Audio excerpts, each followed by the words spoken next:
Welcome back to Seamwork Radio, where we share practical ideas for building a creative process so you can sew with intention and joy. Today, we're recording live from Stitchfest. And this is the first time we've ever recorded the podcast live. We're really excited to be here in Portland with 75 Seamworkers and most of our team. Thank you guys for being here. Unfortunately, Haley is out sick. We hope she feels better soon. Do you guys want to, on the count of three, say, get well soon, Haley? Okay, 1, 2, 3. Get well soon, Haley. Thank you. I know she'll appreciate it. So in Haley's place, we have a special guest today. Robin's going to be co-hosting with me, and she is one of our pattern makers.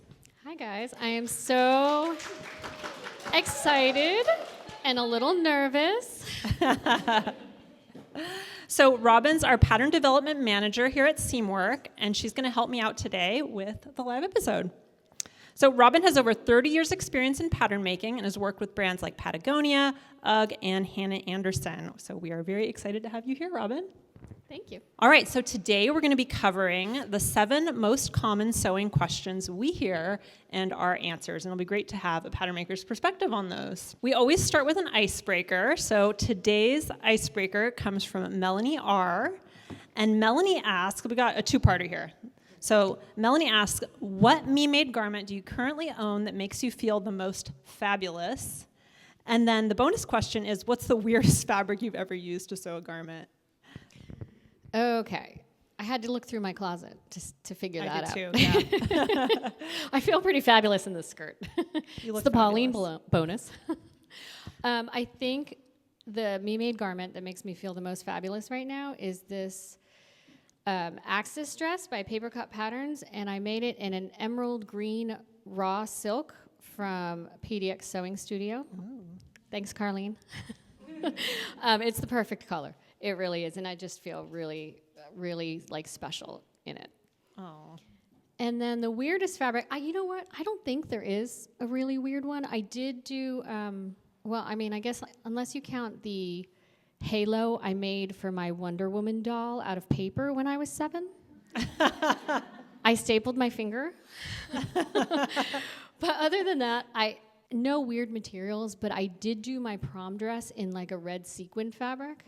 And it gums up your needles a lot. Yeah. Just pro tip, change your needle often. Yeah, sequins are tough. How about you? I think the one that makes me feel the most fabulous is the Chelsea jeans that I made recently, which I made in a corduroy. It's like a light blue corduroy, and I altered the leg a little bit. If you guys watch our YouTube videos, I made a whole YouTube video about it, and I just love those pants. They are so comfy.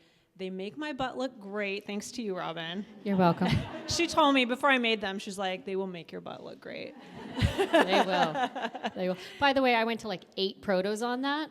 So it happens. And I love them, and I'm definitely going to be making them again. So I think that's it for me right now. That's awesome. I have those on my sewing table. Yeah. Also with a wide leg. You should definitely make them. I should. I think weirdest fabric. So when I was like college age in my early 20s, I liked to go out dancing a lot, and I would make a lot of very strange clothing for that purpose. And I remember this, like, I lived in New York, and I would go to the garment district in New York, and there's, if you guys are familiar with it, Spandex House in New York, and they sell only spandex. And there was like this really crazy, weird, like holographic spandex that I bought and I made into a skirt. I think it was like a mini skirt or something. And that's probably the craziest fabric that I've ever sewn with. It was very odd looking. It's fun for swimsuits. Yeah. I did one in like this it was kind of like a shimmery green. I made a swimsuit in it last summer, and all the ladies kept coming up to me telling me I looked like a mermaid. Oh. It was fun. And every time, thanks, I made it. You know, actually, that reminds me of another spandex that I bought that had I don't know if you guys remember this. It had donuts all over it. You guys remember? Meg remembers. And I used it to make workout shorts. I thought that would be appropriate. Well, thank you for that question, Melanie R., the 2 questions. If you guys have an icebreaker for us, you can leave it on our community. If you're a Seamwork member, just go to seamwork.com/go/icebreakers. That's going to take you to a thread in our community where you can leave a question for us, and we will most likely use it on a future episode. So thanks again, Melanie. All right, so here at Seamwork, we get a lot of sewing questions, and we just get dozens of them every day via email and social media in our community. Lots of questions, and some of these questions come up again and again. So we're here today to answer some of those most asked questions for you guys. All right, so we have some brave audience volunteers, including some of our amazing Seamwork ambassadors who are going to read us the 7 questions. And before we start, I just want to point out, these are not their questions. We wanted to make this clear. They're reading these for us. And you'll know why I say that when Emma asks our first question here. I feel personally called out by this question. Trying not to take it personally. How do I make my projects look less homemade? Oh, I love that one. Do you want to take the first one, Sarah? Yeah. We have a whole episode about this question.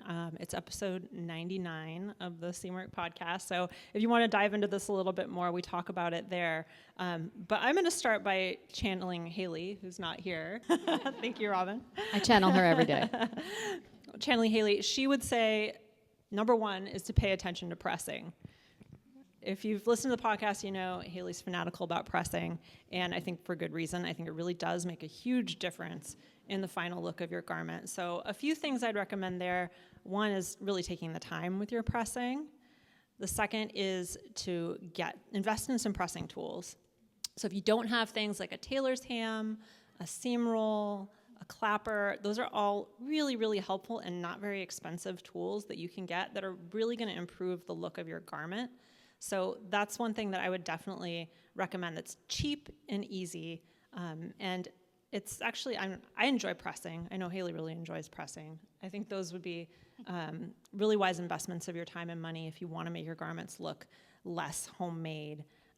Another thing that I'd recommend, this is what made a big difference, I think, for me in my sewing, especially when I was first starting out, is really thinking about seam finishes. When I first started sewing, I didn't pay any attention to what the inside of my garment looked like, and I realized that I never really felt really good about how it looked in the end because it felt very homemade to me. And once I learned about seam finishes and really which seam finishes pair best with which fabric, which pattern, that really helped me to improve not just the look of my garment, but really how I felt about the garment when I would put it on, as well as the durability, which I think is really important as well. So those are some of the things. Another thing that I would say that is sometimes overlooked, but I think makes a big difference, is using high quality interfacing. I think a lot of times we start out, especially if you don't live near a fabric store that really specializes in garment fabric, it can be hard to find anything aside from the inexpensive Pellin, very stiff interfacing, which does work well for some projects, but really learning about different types of interfacing that you can use. So not just the fusible interfacings that you can buy that are specifically made for that purpose, but even other fabrics you can use as interfacing. You can use silk organza as interfacing, and really learning how to pair your interfacing with your project and with your fabric can make a really, really big difference in the final look of your garment, I think. Yeah, and just to touch back on the tools, I waited forever to buy an overlock machine, even as part of this industry, because I had one of the first ones way back in the early 90s, and it wouldn't work no matter what I did, so I was so scared to buy a home overlock machine. But when I finally did, it was the biggest game changer in my sewing forever. It felt like manufacturing clothing, and then instead of just it going so slowly and zigzagging every edge. So, and they've really, really come down in price. I mean, I think mine was under $200. Mm-hmm. Yeah, you can find them. Like the Brother, was it a Brother? The one we had in the office for a long time. The one everybody has, the 1034D or whatever. Mm-hmm. I mean, it lasts forever. It's a workhorse. It does. And not very expensive. Juki now. Yeah, I think. Yeah. Okay, time for our second question. Hi, my name is Grace, and my question is, can I add sleeves, remove them, or swap sleeves on a sewing pattern? I can answer this one. We do get this one. I can confirm we get this question a lot. And it gives me anxiety every time. And It's only because I know how hard it is to fit a sleeve. It's not that it's impossible, it's just most often not the most efficient way to do it. Sleeve caps and armholes are drafted together as a pair for a specific design with specific style lines, and there's like a lot of factors that go into that, like where the shoulder seam is, where the underarm seam is, how much ease is built into the bicep is a big one, how much cap height there is, because that speaks to the lift of the garment, and if it's woven or knit, so many different things. So often what I tend to recommend is choosing a pattern that has a sleeve that you like and is close to your vision and altering that rather than just adding a sleeve. That being said, I know that's not always possible. I was thinking about this a lot, and I was actually thinking of the Emma dress again, because that would be hard to, it took me long enough to get that fit right. That would be hard to take another pattern and be like, okay, I'm gonna put princess seams on it. So, you know, if you've got a pattern and you're like, there's no way I can transfer all the other things to a sleeved garment, the next easiest thing is to choose a pattern that has the sleeve you want and that fits well, and copy the sleeve and the armhole to the one that you want. Things to look for there are, again, the shoulder slope, where that shoulder seam hits. You might have to make some adjustments, and we come back to muslining, definitely. It might take a few times to make that work. Well, actually, I had a follow-up question for you, Robin, about that, which is, do you feel like it's easier to add a sleeve or swap in a sleeve with a certain sleeve style? So for example, if you have a very gathered sleeve, does that make it easier to swap it in because you have a little bit more? Yeah, so I've been thinking about that one a bit more too since we last spoke. The gathered sleeve might be easier because you could make up, so you know you've got your front armhole and your back armhole, and there's a notch or a circle and your front sleeve cap and your back sleeve cap. And when there's the gathering there, it's easier because you could gather more or less to kind of make it fit, sort of fudge it in. So I could definitely see that one being easier. I think a knit would be easier too, because quite often it's a very simple cap and it can stretch a little bit to fit in. Other than that, I can't think of one that would be easier than the other. Again, because it comes down to the cap height, which is connected to the bicep,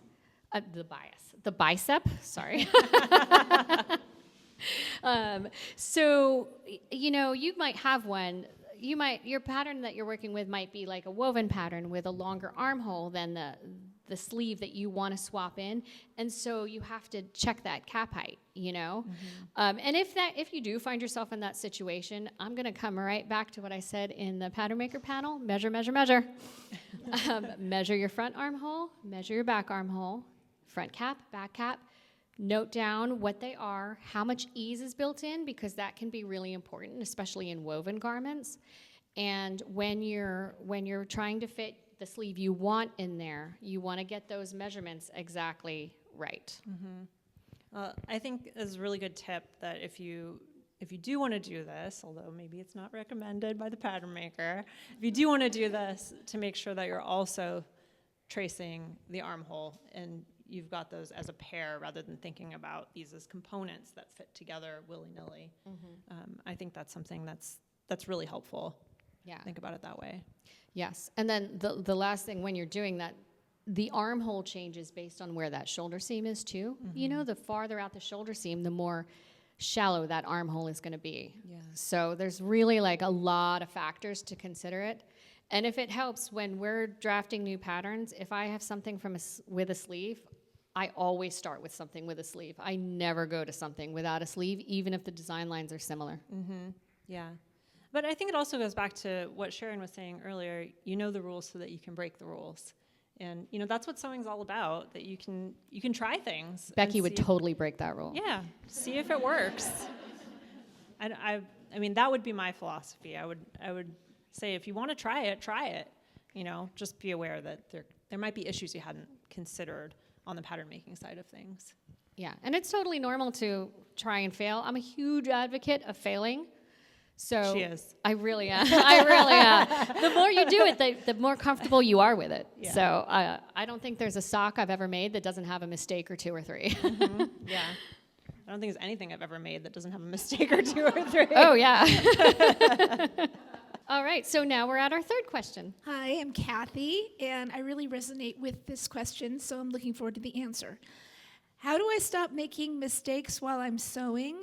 Is it me, or is my sewing machine possessed? I think it's possessed. Just knowing a little bit about you, Kathy, I think it's probably possessed. No. Well, I think, going back to what we were just talking about, I think it's a great transition because I don't think you ever stop making mistakes. And I think it's that expectation that you're going to get to a point where you're not making mistakes anymore that causes a lot of the frustration. And I've met a lot of people who sew over the last 15 years, and I think a lot of us have perfectionist tendencies. And I don't think they always manifest in the same way. I think some of us really want to make everything perfect, and I think others of us maybe want to make all the things, and that's how our perfectionism manifests itself. I think there are different ways that it shows itself, but that that tendency to see this gap between where you want to be and where you are right now, I think can cause a lot of frustration. And I think if you can start to live with that and be okay with that there's always going to be a gap, then I think that's where a lot of the learning comes in and a lot of the growth. And I think that's a big reason why most of us sew, is we enjoy that learning process and that growth process. So I think that's the first thing I would say. I'm not saying adjust down your expectations or anything. I'm just saying more on the personal level, like it's okay to continue making mistakes for the rest of your life, and you probably will. It's nice to know that we all do it. Yeah, absolutely. And I think that's one of the benefits of a sewing community and being in a place like this where you can talk to other people who enjoy the same hobby, is that you see that we're all in that boat. Good enough is my favorite phrase. Yeah. The other thing that I would mention, it's something that Haley and I talk about on the podcast a lot, which is that if you are struggling with something, then it's almost always either your tool or it's your technique. And if you can break it down to those two things, that makes it a lot more solvable.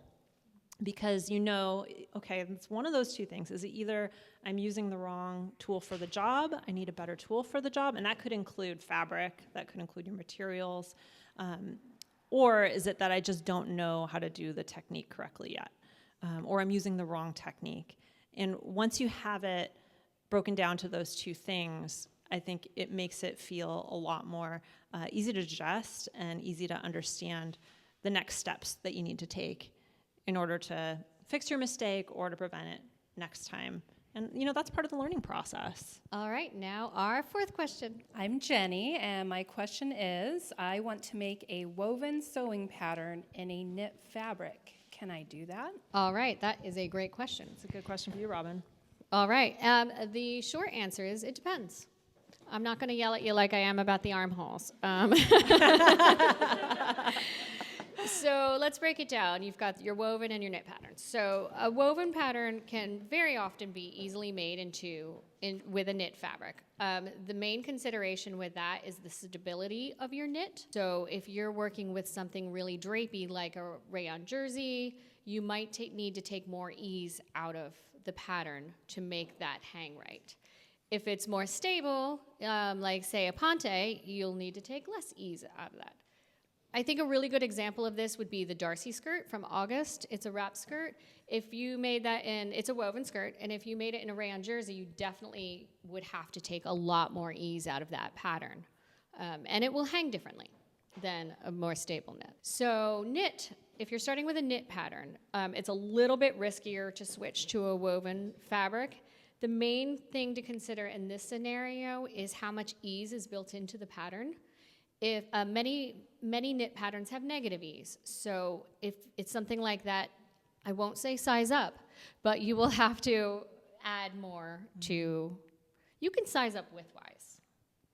Yeah, definitely.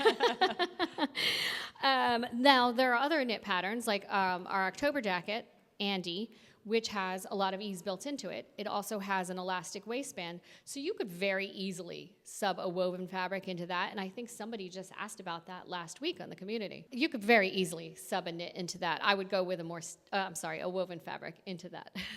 Yeah. So just as an example, I'm wearing a Danny dress right now, and this is designed for a woven fabric, and I made it in, this is actually a scuba knit. It's like an ultra suede scuba knit from Style Maker Fabrics, and I just love it. It's the awesome fabric.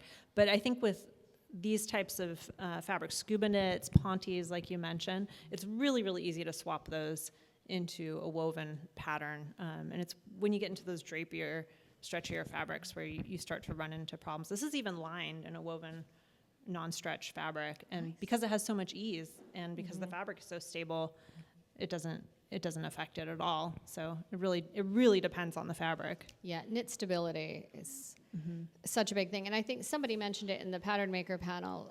When you're protoing, you want to keep the knits the same too. You know, Yeah. if you're making a muslin and doing it, definitely if you can't use the fabric, the finished fabric that you want, definitely have something very similar as far as stability and stretch goes. Yeah. I think that's something that a lot of us struggle with when it comes to knits, is that if you did want to make a prototype, you basically need to have the same, twice as much fabric of your original fabric, because knits all perform so differently, don't you think? Absolutely, absolutely. I was just thinking of your spandex house. Yeah. I had to make 2 donut shorts. Twice the fun. Yeah, I think that's one of the things that I know I've definitely struggled with when it comes to sewing with knits, and getting the right fit is you don't know until you actually sew with it. And some knits are so hard to sew with. Yeah. Do you think there are certain types of knits that are just more reliable? Probably. Well, I mean, probably. Pontes and French terries, although you can have a lot of different qualities of French terry. I know because I shop for them for development fabric.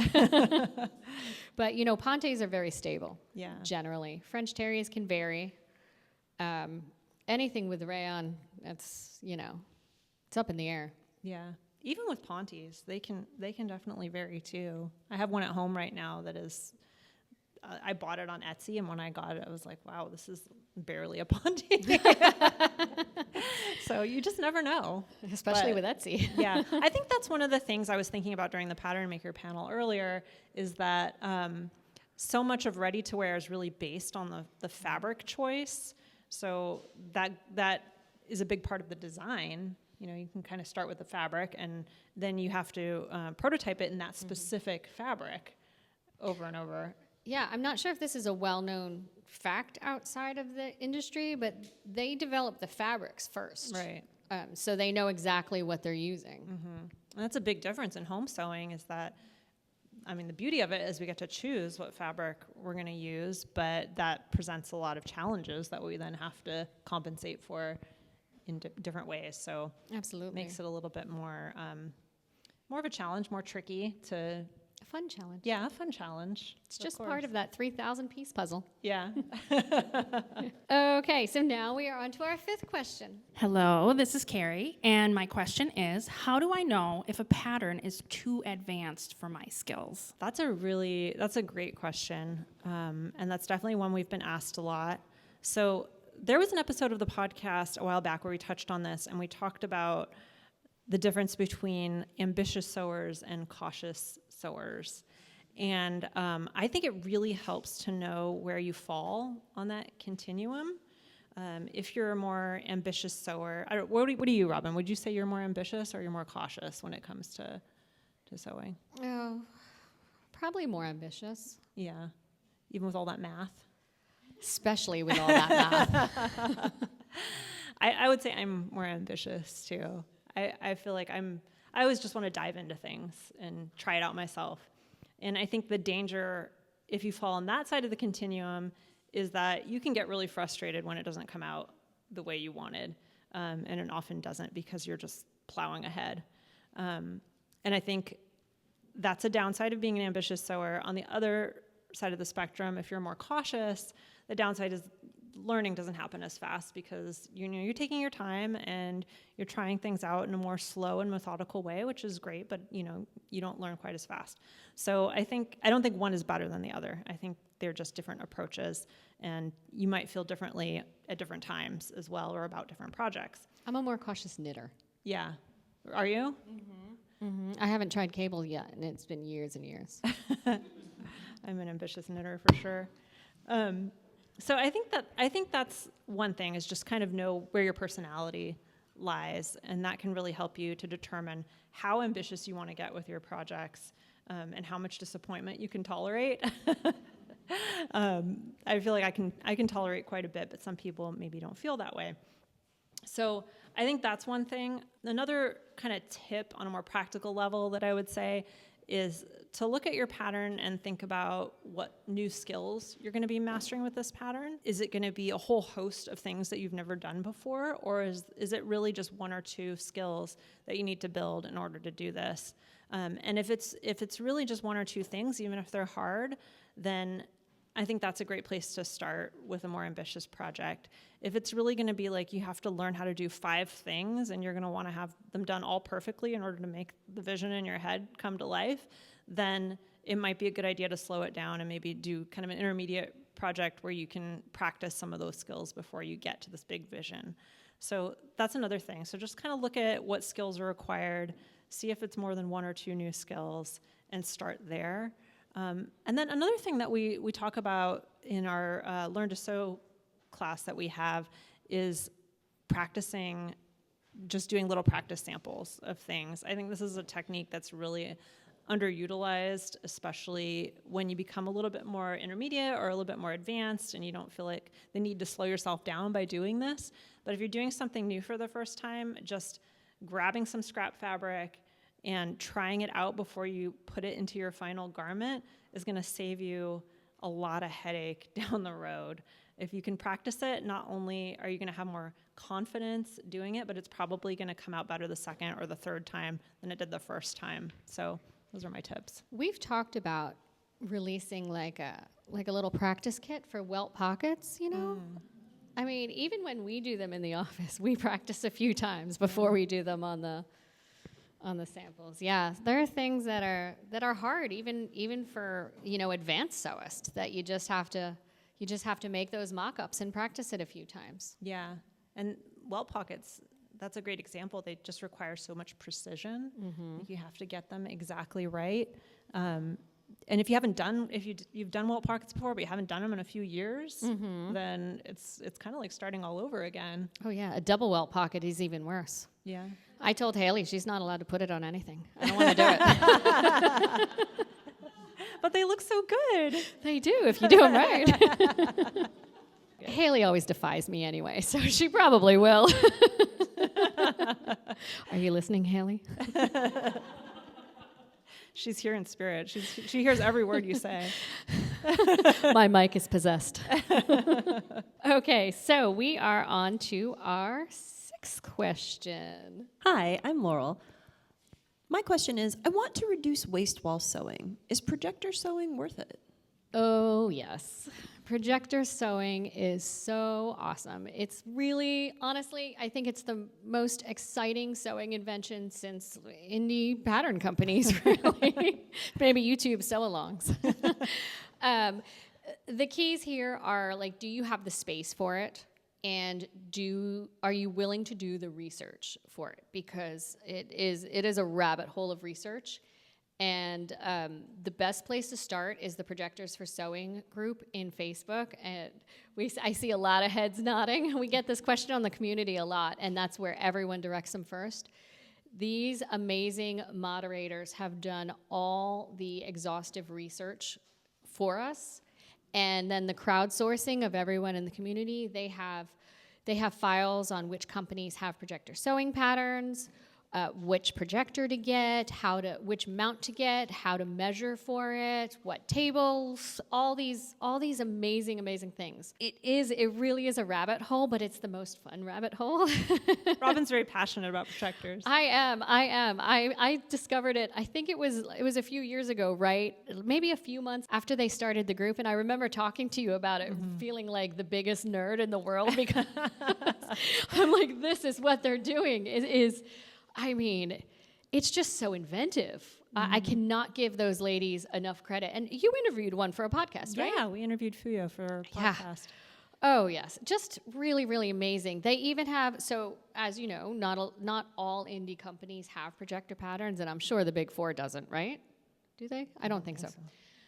So the companies that have printed home patterns, there's a program where you can stitch those pages together, and this projector for sewing group will tell you exactly how to do it, how to what the other app you need to make alterations in it. So that's often a common question, like what if I need to make a lot of alterations?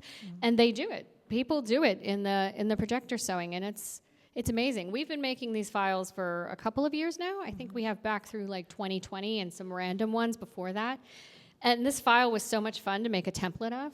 I'm like, okay, here are my calibration grids. I even made a black layer in case you have like a really printed fabric, so that you can see all the colors. It's just every time I make a projector file every month, I look at it with the black layer on there and all the colors, and I'm like, oh, it's so beautiful. It is a really great way to reduce waste and to save time in the sewing room if you can get it all set up for yourself. Yeah, absolutely. Because you don't have to, print out the pattern. If you're printing at home, then you don't have to tile it. If you're going to a copy shop, you don't have to deal with that whole process. No cutting. Yeah, it saves so much time. I see comments in the Projectors for Sewing group all the time where they're like, yeah, I cut and made 4 things in 2 hours. And I'm like, wow. I don't think I could do that. That's amazing. And it's really just like the Seamwork community, the Projector for Sewing community, they are so incredibly supportive. Yeah. It's just a really fun place to be. It makes you feel really good in there. Well, they're nerding out. Like they're nerding out. Gosh, I love pattern nerds. What do you think are some of the downsides of projectors, though? Let's see. Well, if you're sort of piecemealing it, jerry-rigging it together, if your projector's not mounted somewhere and set up all the time, it can be a kind of a pain too. Like, I don't have the space at home, so I was using it on a tripod and doing it on the floor, and that's not the best way to do it. Yeah. It really made it feel like a hindrance to me. Another downside would be if there's something that you make a lot of, maybe it's a t-shirt or donut exercise shorts, it might actually be easier to have that paper pattern. But there's a lot of projector sewers who will project it onto like a tissue of some sort and and then just keep that. But that way they avoid all the copy shop stuff as well as too. Yeah, I could see the space probably being the biggest constraint for people. I can imagine. And the math. It's surprisingly easy, the math. With the calibration grids, they're meant to match the cutting mats. The key there is not all cutting mats are accurate. So watch out for that. Wow, that's an anxiety I hadn't considered before. Yeah. But you know what? This is another place where close enough is, and just to be clear, I don't do good enough in patterns. I'm a perfectionist in patterns. But in my own sewing, the little pucker is good enough. But the calibration mats, as you get further out, it's more like, when you're centered right there in the center, it's easiest to get it matching completely. If it's a 16th or even an 1/8 of an inch off on the far out, it's not as important because you're going to be moving those pattern pieces to the center anyway, mostly, I think. And even if you did cut one where it was a 16th out, it's not adding that much to your pattern. Because you could, even if you're doing a paper pattern, you could cut an 1/8 inch outside of the line, or like I cut through my lines by accident all the time. Yeah. It happens. It happens. It's not that. That's a place where, okay, don't worry about the math as much. You can lose a little bit, yeah. Okay, so our 7th question. Hi, I'm Michelle, and I'm really struggling with fitting clothes to my body. Where do I even start? I think there are a lot of different approaches to fitting out there. And I think that's a big source of confusion, frustration for people, is just there's so much information out there, and it's really, really hard to know what to pay attention to and what not to. So one of the things that I think this advice came from Haley, but I fully endorse it, which is just pick a resource that works for you and that makes sense to you, and just stick with that at first. So if it's a methodology that makes sense and you can at least work with it for a little while, just try that for a while. So whether that's tissue fitting or whether that's, a certain class or a certain book, start there and try to apply those principles to your fitting for a while and see how far that takes you, rather than, just Googling things and looking at various tutorials or YouTube videos and trying to kind of piece it all together. So there are some great resources out there. There's a lot of great fitting books. If you're into tissue fitting, Fit for Real People, the Palmer Pletch series are great for that, and that's their whole approach, which is taking the pattern, actually putting it on your body and fitting the pattern itself to your body. So that's one approach. We have a How to Fit with Confidence class that Haley teaches. If you're a Seamwork member, you can get that for free. So that's a great place to start with, just learning kind of the principles of fitting. And there are obviously lots of great books out there. So I would say just start with one approach for a while and see how far it takes you before diving into another methodology, because I think that's where a lot of people get really hung up. Don't you think? Absolutely. Yeah. Absolutely. And not to sound like a broken record, but measure. Measure some more. We actually also have a video, how measurements make your sewing better. Mm-hmm. Yeah, and you're in that video. And I'm in that one. Yeah, that's a really helpful video. I think learning how to take your measurements properly, and also not being scared of your measurements. I know a lot of people really don't enjoy the process of taking their own body measurements and feel a little bit of apprehension, especially if you feel like your body has changed over time. You don't really want to be fully aware of those changes, but that's what sewing is really all about, is getting comfortable with fitting clothes to your body versus vice versa. And so the more you can come at that with a certain amount of neutrality, the better your clothes are going to fit and the more happy you're going to be with what you make. And this is where we channel Meg. It's just data. It is. It's just numbers. They're just numbers. Yeah, it's true. And I agree. I think measurements are another really big factor in the fitting process. And then finally, this has come up many times today, muslins. Muslins. Yeah, muslins are really helpful. They're a really helpful tool.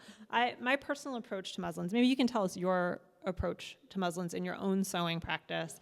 For me, I make muslins when I feel like the pattern warrants it. So if it's something that I've made before, if it's something that has a lot of ease and that I'm pretty sure is going to, doesn't have a lot of places where I really need it to fit super well, if it's something that is, maybe it's a knit and there's a certain amount of give due to the fabric, there are certain patterns where I know a muslin is not necessarily going to help me. But if it's going to be like a pair of pants, always make a muslin on a pair of pants. If it's something that is going to be really fitted, or that I feel like is going to be fitted in an area of my body where I tend to have some issues getting things to fit, then those are the instances where I will definitely make a muslin and make sure that I'm getting it right. Because why waste the time to sew something if there's even a 50% chance that it's not going to be wearable, or I'm not going to enjoy wearing it. Maybe it's wearable, but I don't enjoy wearing it. I don't feel good in it. So that's when I really choose to make a muslin and really, really take my time with fitting. I want to add to that. If it's a design where there is an element, a feature that you won't be able to take in later. Mm-hmm. If it was a simple dress with side seams, you can always take the side seams in. But if it's something with a shirt collar, or there's some element that you're sewing in there that you won't be able to fix later, if it doesn't fit, then definitely make a muslin before you dive into that. I mean, I would absolutely agree. Someone in the pattern maker panel also said when you're used to a certain company's fit as well, like you start to learn the adjustments that you need to make. I always need to shorten my armhole by like an inch and the torso, and then lengthen the legs and the arms. I have to lengthen the arms like 4 inches. So I study the measurements and I do those things, and then I make a muslin from that. Yeah. Swimsuits, definitely. I made a few this summer, and one of them I think I went to 3 muslins because I kept changing things and maybe not paying as much attention to what I was changing as I should have. I'm like, I'm going to do this fast. Fast didn't work. Yeah. Yeah. Robin and I both have short torsos. Big. So we both have to make the same kinds of adjustments on certain patterns. Yep, absolutely. I feel like for me, it's, fit is one of those things that I think personally my perfectionist tendencies can run rampant. And I think a lot of people feel that way, where you just can get into a headspace where if the fit is not exactly the way you had it pictured in your head, then it's no good at all.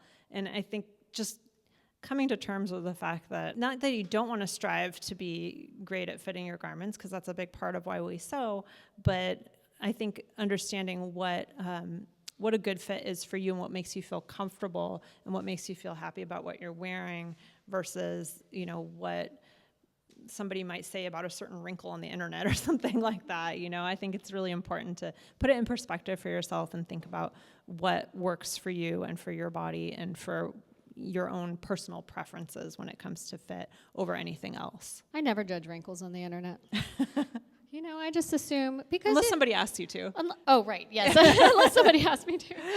But if you're making wearable muslins, you're wearing wearable muslins, and you might take a picture of it for Instagram. So it's like, how do I know what that garment is? Or maybe you got all the way through it, and there was a pucker, and it's just like, you know what? It's fine. Yeah. I absolutely never judge on those things. I think another thing that I would recommend when it comes to fit that sometimes we overlook is just trying things on as you make them. Yes. So whether or not you make a muslin for something, one of the factors in fit, a big factor which we mentioned earlier, is fabric. And a lot of times you just don't know how something's going to perform. So for example, the Grace dress that I made, I did a YouTube video on it, and it's cut on the bias, and the fabric grew so much while I was making it, and I had to make all these adjustments. And if I'd done a little bit more fitting as I went, I think I could have avoided some of that. So just trying it on, a good time to do that is after you start assembling the bodice, maybe before you put in any facings or put in any linings. So you can still make adjustments at that point. There's a lot you can do before you finish your garment to make it really work for you. That happened with my Nolan pants. My fabric had more mechanical stretch than I expected, and it kept growing around. And I had to keep taking it in, and I'm like, what's wrong with this pattern? I drafted it. So of course nothing was wrong with it. It was my fabric. It was literally my fabric. Yeah, fabric makes such a huge difference. There's so much that can, I don't want to say go wrong, but so many variables. So many variables when it comes to fabric, and I think that's something we can overlook sometimes. Absolutely. Yeah, and that goes back to what we were talking about earlier, the difference between ready-to-wear and home sewing is fabric is a big part of it. Mm-hmm. Well, that was our last question. Thank you guys for reading them for us today. We really appreciate that, and thanks to everybody who's here at the live taping today. So today we answered 7 of the most pressing sewing questions that you all have. So what's your big takeaway from today's episode? Measure.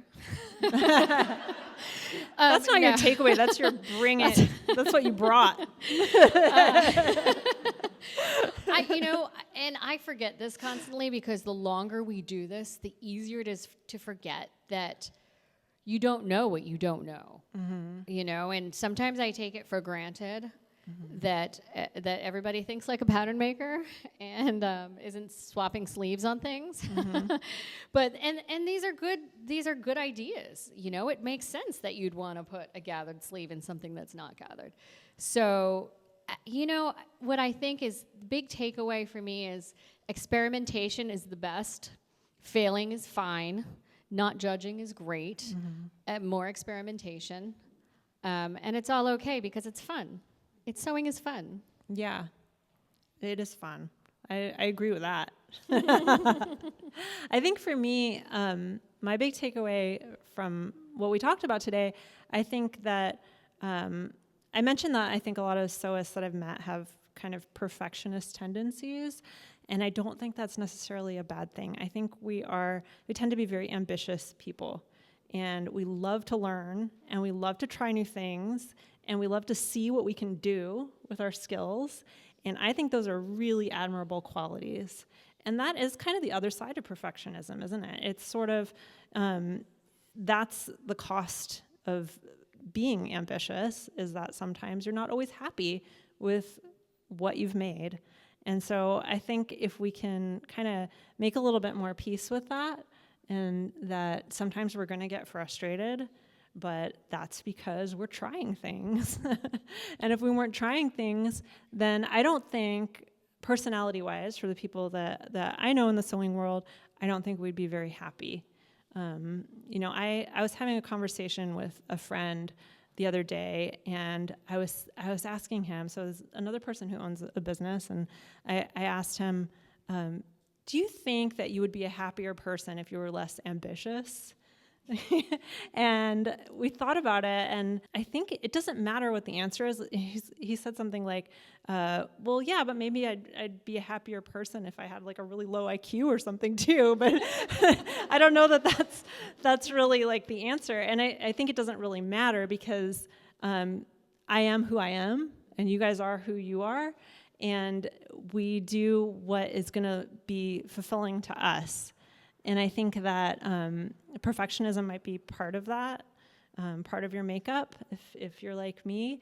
And it's just kind of the other side of the coin to doing cool stuff that you want to do and being creative. So that's my long-winded answer, is that I think perfectionism is not all that bad. No.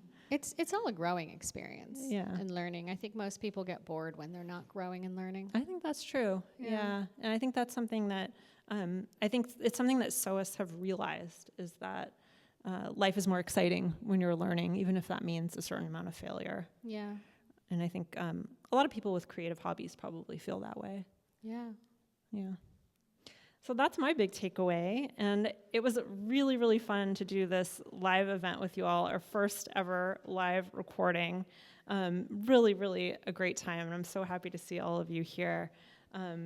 If you're listening and you're not a Seamwork member, we are lucky to have some of the nicest and most helpful sewists that you can imagine in our private community, and our team, along with thousands of Seamworkers, are here to talk to you and cheer you on at any time. You can ask any question about sewing with absolutely no judgment on Seamwork, and you'll get some amazing answers. And you can also share your finished projects, and you can create goals, and we'll even email you reminders to keep you on track. So it's the perfect place to go if you need a quick boost of creative energy. And if you're not already a member, you can find us at seamwork.com/go/podcast50, and that gets you a 50% off a lifetime discount for Seamwork for being a podcast listener. So thank you again to everybody who's here today. And if you like this episode, you can leave us a review. We always appreciate those reviews. Haley and I read them every week, and we love getting a review, whether it's on Apple Podcasts or Spotify or wherever you happen to listen to this podcast. You can also follow us on YouTube at Seamwork Video. You can follow us on Instagram at Seamwork. And again, if you'd like to join Seamwork and become part of our private community, plus get access to hundreds of sewing patterns and dozens of sew-along classes, our podcast listeners get 50% off when you join at seamwork.com/go/podcast50. And that's it for us this week. Thank you, everybody. I'm Sarai. And I'm Robin. And this is Seamwork Radio.